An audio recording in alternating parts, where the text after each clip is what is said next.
Tak, assalomu alaykum hammaga akalar. Bizda savollar paydo bo'lib qolibdi. Lazerli svarkani yaxshi svarka qilmaydi, svarkasi yaxshi ushlamaydi degan ko'p ekan bunaqa deydigan akalar. Bilmagan endi gapiraveradi. Shuni bir isbotlash maqsadida akalar 3 mm qalinlikdagi listda bittasini lazerli svarkada, bittasini elektrosvarkada. Kontajniy svarkada ham qilib ko'rardim, lekin menda unaqa yo'q. Oddiy resantda 400 talik Arsenal elektrodlarida xudo xolasa svarka qilamiz, keyin bunda lazerli svarkada svarka qilamiz. Keyin oxirida solishtirib, sindirib ko'ramiz, qaysi biri qay darajada baquvvat.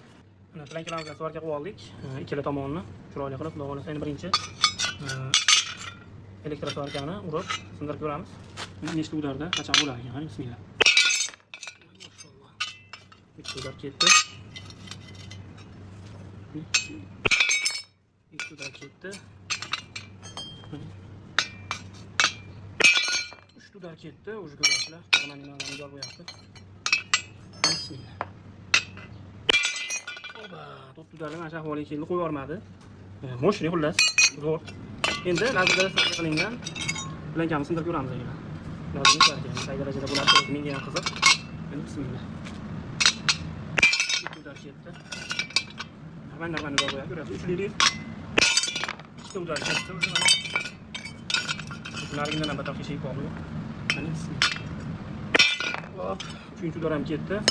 Birinchi adashib ketdim, mayli mana ko'ryapsiz. 5 udar. Kelar, nima deyapmiz?